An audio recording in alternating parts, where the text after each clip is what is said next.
And how's it going, everyone? It is Skullzi here with the latest and the greatest gaming news. Today I wanted to start up a new series on the channel involving Starfield. I wanted to start a community-inspired wishlist regarding what we'd all like to see included in the game. I'll break down 5 different topics in each video, and as always, I want to hear what you'd all like to see in Starfield down in the comments below. If your comment wins the internet, it might just get featured as one of the next 5 Starfield wishlist items in the next episode of the Ultimate Starfield Wishlist series. Please be sure to limit your Starfield wishlist suggestions to 1 suggestion per comment and 1 comment per video though, otherwise it won't get featured. I don't want to have like comments that are a paragraph long with 5 different ideas and stuff, because then 1 comment would take up like half if not the entire video. I just want 1 comment per person and 1 comment per wishlist video. I can tell if you commented more than 1 thing, so don't try to get away with it. If you do try to comment more than 1 comment, a cliff racer will immediately show up and just chase you wherever you go. It'll even be there watching you while you do bathroom stuff. Now everyone and their pet skeever has a Starfield wishlist video, so although I'll no doubt eventually cover a few common wishlist items, I'm going to try to be more unique with the way I break down things in the videos, as well as try to go a little bit more in depth into the different ways Bethesda Game Studios could implement wishlist items into Starfield, as well as the possible benefits Bethesda would actually gain from doing so. And yes, before I see the comments like this, I am planning on doing something like this for the Elder Scrolls 6 for sure. Now let's not waste any more time and get started on the first episode of the Ultimate Starfield Wishlist.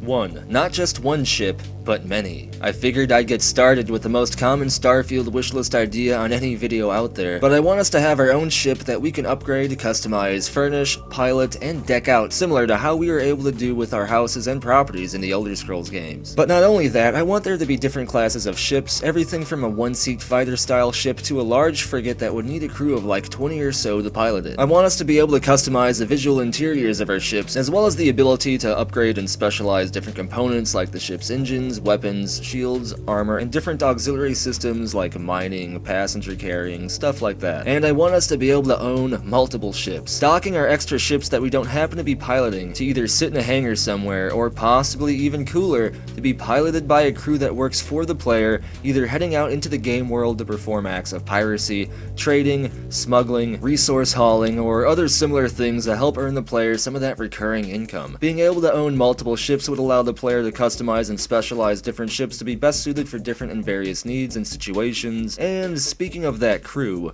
2. For companions that matter in a big way. Sure, I definitely want companions to be unique, interesting, not over the top, be believable, and have good writing for their backstories. Yeah, I want them to be individuals that I can get attached to, people that I care about, that I actually get worried about losing on that celestial Oregon Trail space adventure, but most importantly, I want them to actually matter. And I'm not just talking statistics or abilities based for whatever kind of party or squad you are trying to build for whatever situation in game.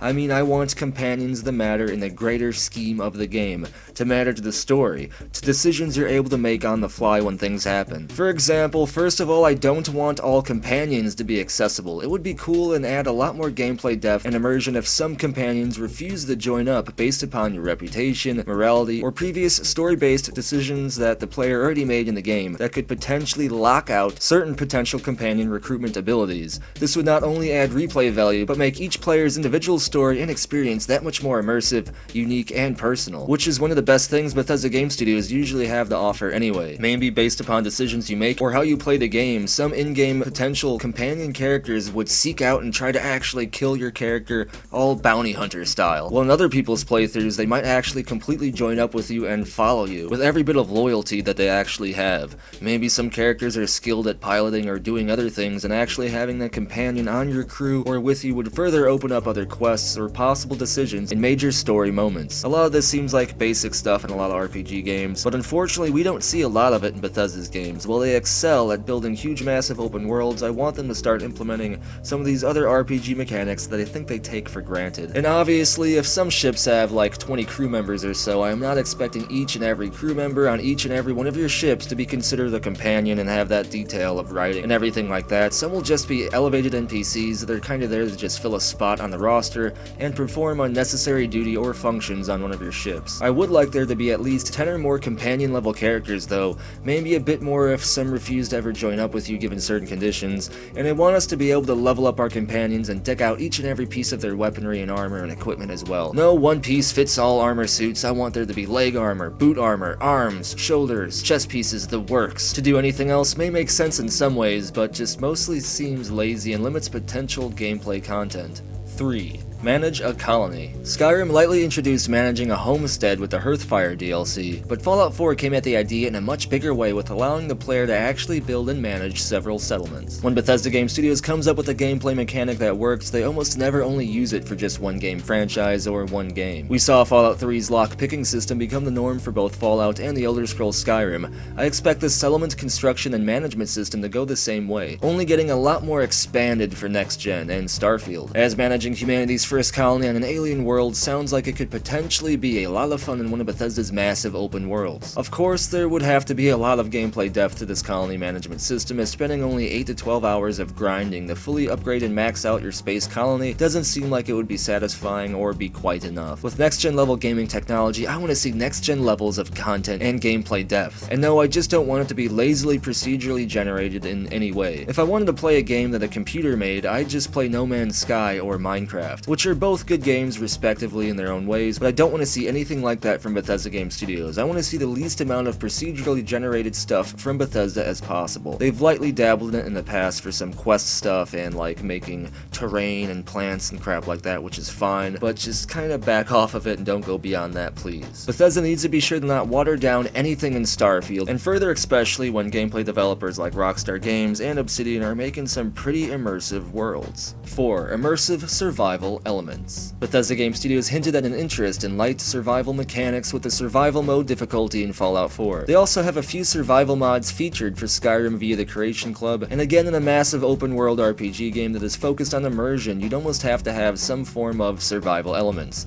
At least light versions of eating, drinking, sleeping, and diseases. Yay, diseases! I wouldn't want Starfield's survival elements to go as far as turning the game into a hardcore survival simulator, just like I don't want the space elements of it to pretty much turn it into like a space simulator. This isn't Kerbal Space Game or anything like that, but I do want the game to keep track of my character's basic needs in the least. Not only would this add to gameplay immersion like I said, but it would give actual real purpose to game world items that otherwise would just be useless clutter. If Bethesda wants to go a step further and implement a fitness, nutrition, and weight system, that would be really awesome as well, but to be honest, I'm not expecting that. Knowing Bethesda Game Studios, they would just leave things like that up to the modding community, which it's awesome that we have such a devoted and talented modding community within the Bethesda sphere. However, it kinda sucks that Bethesda has an out like that when it comes to extended gameplay content. I do want to see basic needs and survival elements though, for sure. I mean, if we are exploring space, we already need to be mindful of temperature, oxygen levels, and other dangers anyway that lurk out in the darkness of the cosmos, as well as on the surface of any planets that we might think about exploring. If some planets had different oxygen levels or other toxic elements, it would force the player to prepare for any possible exploration expeditions on specific planets, adding even more depth and immersion to the game, which you can see is kind of a key factor in this video. And that takes us to our 5th and final wishlist item. 5. A true and immersive,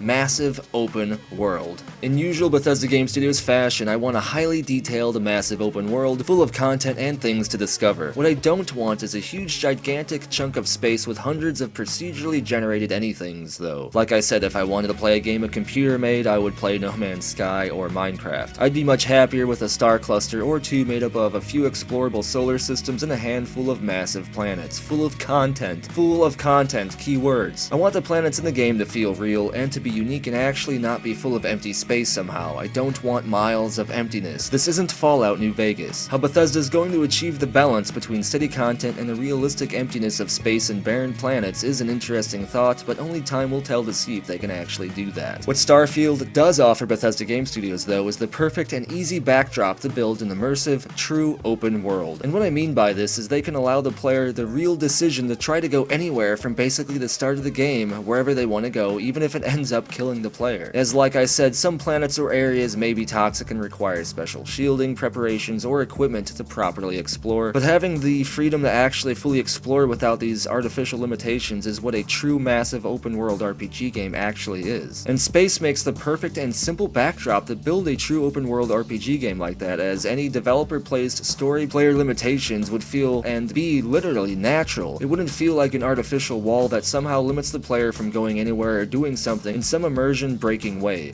If Bethesda does everything right with Starfield, the game offers them the very best path towards redemption as possible. As always though, what I want to know is, what do you think about my Starfield wishlist? Don't forget to let me know what you'd like to see in Starfield down in the comments below, and if your comment wins the internet and may get featured in the future video. Don't forget to limit your Starfield wishlist items to 1 item per comment and 1 comment per video please, otherwise it won't get featured. Be sure to like today's video if you enjoy the content, it helps the channel out more than you might think, and subscribe and turn notifications on if you want to stay in the know when it comes to the latest gaming news. Follow me over on Twitter for channel updates, check out the official Skullzi merchandise shop over on Loot Drop, over on Teespring, join the Skullzi Discord chat server where there is always an awesome and active conversation taking place, and if you want to have your hand in providing future content, then consider subscribing to the community over on Patreon, or by joining the channel here on YouTube as an exclusive channel member. You get a little Skullzi icon next to your name on your comments on my videos, as well as other awesome, unique awards. Links for all of these awesome things are down in the description below, and as always, thank you for watching. Be sure to tune in next time when we find the Cybertruck orbiting a planet in Starfield as a hidden Easter egg. Maybe Maik will be driving. Who knows?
It just works.